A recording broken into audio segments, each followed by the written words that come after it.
22 सितंबर से नई GST slab लागू होने जा रहा है, निर्मला सीतारमण ने कह दिया है। इस पे सचिन पायलट ने ये कहा कि पहले पुराने जीएसटी को लेकर के फायदे बताए गए, अब उनको रिफॉर्म जब किया जा रहा है तब उसके भी फायदे गिनाए जा रहे हैं। तो इस तरह का दोहरा चरित्र को लेकर के उन्होंने बात की। हालांकि राहुल गांधी लगातार जा करके छोटे व्यापारियों से जीएसटी को लेकर के बातचीत करते रहे और 7 साल पहले भी उन्होंने ये मुद्दा उठाया था, और जो कि अब जा करके इसमें परिवर्तन है, ये भी एक चर्चा का विषय है। हमारे साथ जीएसटी के जाने माने अधिवक्ता अवनीकांत पांडे जी हैं। हम इनसे पूरे चीज़ों को समझेंगे, किस तरह से देखते हैं इस जीएसटी को, बदलाव को। देखिए, जैसे सचिन पायलट जी का कहना है, ठीक है, वो भी अपना विरोधाभास दिखाएंगे, वो विपक्ष सरकार में है तो उनका कहना उचित रहता है, ठीक है, कोई दिक्कत नहीं है। मेन मामला देखिए ये है कि ये अभी जो बदलाव आया है ये ठीक है, जीएसटी के रेट दर कम किया गया है, मेन बिंदु यही है। तो इसमें बहुत कुछ हद तक सही है। जैसे हमारे राम राज्य में कहा जाता था कि मणि मणिक महंगे किए, सहजे तीर्ण जल नाज, तुलसी सोई जने राम गरीब नवाज। ठीक है, तो इसमें ये कहा गया है कि जिसे महंगे महंगे चीज़ों को महंगा कर दीजिए, मतलब जीएसटी दर बढ़ा दीजिए, और जो गरीब हो गए, आम जनता हो गए, उस सब चीज़ को सस्ता कर दीजिए। ये चीज़ मेन बिंदु है। वही चीज़ अभी किया गया है। जैसे सचिन पायलट जी ने बताया कि ऐसा नहीं कि ये चीज़ 8 साल बाद क्यों किया गया, तो ठीक है, वो 100% सही कह रहे हैं। यही चीज़ मैं आता हूँ 2014 का पहले एक बिंदु पे, जब जीएसटी का ड्राफ्ट कांग्रेस ने लाई थी, तो हम लोग उस ड्राफ्ट को पढ़ रहे थे और उस बीच भाजपा ने उस ड्राफ्ट को विरोध किया था कि नहीं, ये गलत चीज़ है, ये एक्ट नहीं आनी चाहिए, तमाम तरह की विसंगतियाँ हैं, ये हैं वो हैं। तो विसंगतियाँ तो इस जीएसटी में भी इतनी विसंगतियाँ आई, उसे आप समझाइए, उसी विसंगतियों को हम समझने आए। जैसे सिंपल साधारण उदाहरण, वर्तमान में यही जो टैक्स स्लैब को कम किया गया है, ये शुरू में ही कम करने, बिना तैयारी का कार्य करना, मतलब गड्ढे में गिरना ही है। तो जैसे अभी हमारे सचिन पायलट जी ने बोला कि 100 चूहे खा के बिल्ली गई हज को, ठीक है, उनका कहना सही है कि मतलब पूरा टैक्स का फ़ायदा उठा के और अब कह रहे हैं कि मैं सही हूँ, मैं सही कर दिया, जनता को यही जताना चाह रहे हैं। तो ठीक है, उनका भी कहना सही, लेकिन ये चीज़ 8 साल पहले ही कर देना चाहिए था। और पहले चीज़ जैसे मैं अभी बताया कि महंगे महंगे चीज़ों को सस्ता कर देना चाहिए, और सस्ते जिसे जो उसमें एक बिंदु और है, जैसे राम राज्य में कहा गया था उस समय कि इस समझिए, जैसे भरत जी ने राम से पूछा कि भैया किस तरह से टैक्स लगाना चाहिए, तो राम जी का कहना है कि ऐसे टैक्स लगाओ कि जैसे बरसत हर्षत सब लखे, जैसे मतलब बरसते हुए सबको दिखे कि बरस रहा है, लेकिन जब उस बरसने के बाद बादल के रूप में उड़े तो पता ना चले कि वो बरस भी रहा है और किसी को मतलब नुकसान भी नहीं होता है। वहीं मतलब पानी जल के मतलब जनता को फ़ायदा दे, उस टाइप का टैक्स होना चाहिए। राम राज की आप बात कर रहे हैं, योगी जी भी राम राज की बात करते हैं, मोदी जी भी राम राज की बात करते हैं, तो क्या इस टैक्स में राम राज की झलक नहीं दिख रही? हाँ, दिख रही है, अभी दिख रही है। 8 साल बाद जो बदलाव हो गया, गरीबों के लिए टैक्स रेट कम कर दिया गया है और अमीरों के लिए टैक्स को बढ़ा दिया गया है, यही होना चाहिए। जैसे अभी सिगरेट हो गया, तमाम की एक बिंदु है सीन गुड्स का मतलब ये होता है कि मतलब पापी वस्तु, उसका अगर देखा जाए, हिंदी देखा जाए तो उसका मतलब हिंदी होगा पापी वस्तु।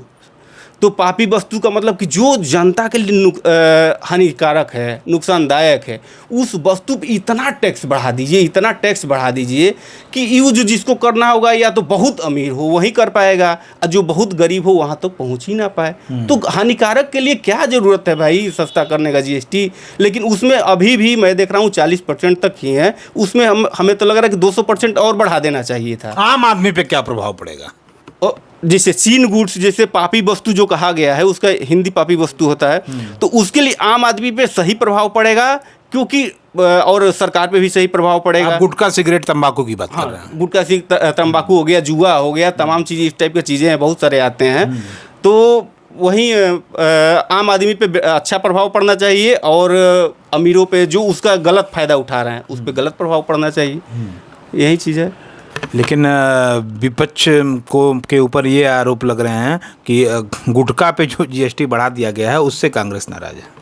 तो भाई पूरा कांग्रेसी हो सकता है गुटखा खाने वाली हो, उन्हीं से व्यापारी भी वही हैं, तो उनको तो दिक्कत होगा ही नहीं। जैसे अभी तमाम विपक्षी कहते हैं कि फलाने अपने कुछ क्षणिक लोगों के लिए सरकार ने जीएसटी पे बदलाव करती रहती है बार बार, तो उसी तरह से हो सकता है उनके क्षणिक लोग हैं वो गुटखा व्यापारी पूरा कांग्रेसी हो।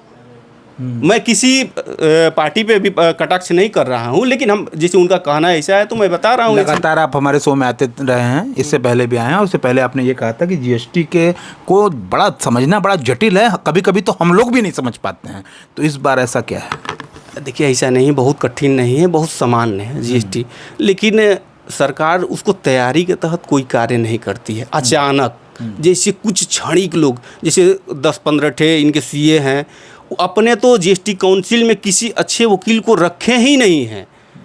सीए क्या बताएंगे, अकाउंटिंग करने वाले व्यक्ति क्या बताएंगे लॉ के बारे में कि क्या आगे जाके हो सकता है। उनको ये जानकारी होना चाहिए कि लॉ क्या कहता है। सीए से रखते 2-4 ठे तो समझ में आता है कि उनको लॉ का थोड़ा सा जानकारी भी होता है, लेकिन सीए अकाउंटिंग के अलावा क्या बताएंगे कि लॉ क्या होता है। ठीक है, इसी मतलब जटिलता को कम करने के लिए इनको जीएसटी काउंसिल में वकीलों को भी रखना चाहिए, टैक्स के वकील अच्छे होने चाहिए इनके साथ। शराब को बाहर रखा गया है, शराब पे भी कम से कम 500% टैक्स लगा दीजिए। बंद मत करिए, बंद जिसको पीना होगा पिएगा, लग्जरी चीज़ें हैं पीना होगा पिएगा, लेकिन उसको 500% टैक्स लगा दीजिए। वहीं पिए जिसको कि मतलब बहुत पैसा रखता हो, बड़े लोग पिए, छोटे लोग ना पी पाएँ उसको। अब 500 रुपया कमाने वाला 500 रुपये, उनकी अर्थव्यवस्था बनी रहे। हाँ, इस तरह की बात है।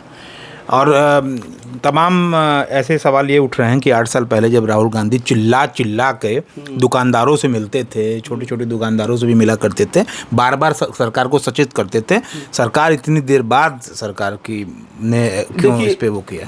देखिए एक दोहा है, जा सुराज प्रिय प्रजा दुखारी, तो नप अवश्य नरक अधिकारी। ठीक है, अगर हमारी सरकार 8 साल तक जनता को प्रताड़ित की है तो नरक का अधिकारी है। ठीक है, और इस पे जो भी विपक्ष कह रहा है ठीक कह रहा है, सही कह रहा है, उनका कहना गलत नहीं है। अगर 8 साल तक भाई फ़ायदा उठाए हैं उस टैक्स का तो उस हिसाब से बेनिफिट भी देना चाहिए। अगर बेनिफिट दिए हैं तब तो ठीक है, नहीं दिए हैं, जिसको लग रहा है कि नहीं दिए हैं तब तो भाई नरक का अधिकारी है ही। चाणक्य के अर्थशास्त्र के मुताबिक जो है बजट टेक्निकल और प्रोफेशनल नहीं बल्कि नैतिकता पर आधारित होना चाहिए। देखिए चाणक्य का कहना, जिस राम राज्य का भी हम लोग चर्चा किए हैं, उसी तरह से चाणक्य का भी कहना होता है। चाणक्य स्पष्ट रूप से कहे हैं कि टैक्स वहाँ लगाइए जो लग्जरी चीज़ें हैं उस पर टैक्स का दर बढ़ा दीजिए, लेकिन जो सामान्य चीज़ें हैं, सामान्य जनता के जैसे एजुकेशन हो गया, स्वास्थ्य हो गया, गरीब जनता जिस चीज़ को ज़्यादा, एग्रीकल्चर हो गया, कृषि हो गया, इस चीज़ पे कम कर दीजिए। तो वही चीज़ इसमें किया गया है। ठीक है, ये चाणक्य के हिसाब से भी सही है जो जीएसटी रेट दर कम किया गया है, और राम राज्य के हिसाब से भी सही है। ये जीएसटी रेट दर ये पहले 8 साल पहले तैयारी के तहत कर देना चाहिए था, अब किए हैं। इस चीज़ के 8 साल को तो जवाब देना ही पड़ेगा, विपक्षी पूछेंगे तो अब जवाब दें। कितना फ़ायदा होगा इससे? फ़ायदा बहुत हो गया, बस आम जनता को क्या फ़ायदा होगा? आम जनता को फ़ायदा होगा, लेकिन गरीब जनता को फ़ायदा इसलिए नहीं हो सकता है कि यहाँ जीएसटी रेट कम हो गया, और हमारे जीएसटी रेट को भुनाने के लिए आगे सरकार, जो हमारे सरकार में बैठे हुए भ्रष्ट अधिकारी हैं, हाँ भ्रष्ट अधिकारी, वो अब जैसे हमारे स्टॉक में 18% का जीएसटी है, अब आ जाएगा वो 5% पे। स्टॉक बढ़ गया, टैक्स हमारे पास मान के चलिए कि जैसे 10,000 रुपये का स्टॉक है, उस पर टैक्स मैं ऑलरेडी टैक्स दे के स्टॉक में बढ़ गया है, आईटीसी पड़ा हुआ है, अब मैं बेचूंगा उसको 5% में। अब जाएंगे जब असेसमेंट होगा तो अधिकारी कहेंगे कि आपके पास इतने का आईटीसी कैसे पेंडिंग पड़ा हुआ है, ये तो 5% की खरीद बिक्री कर रहे हैं। उस अधिकारी को ये जानकारी होते हुए भी कि रेट स्लैब 18 से 5 में कर दिया गया है, लेकिन वर्तमान में वो आपको प्रताड़ित करने के लिए, परेशान करने के लिए कहेंगे कि इसका कुछ घूस दे दो, उत्कोच दे दो तो मैं इसका आपका समस्या का समाधान करूंगा। यही समस्याएं बढ़ेगी आम जनता के लिए। गांधी जी कहा करते थे कि भारत की आत्मा गांव में बसती है। किसानों को कितनी राहत मिली है? किसानों के देखिए बहुत राहत नहीं दिया गया कुछ चीज़ों पे।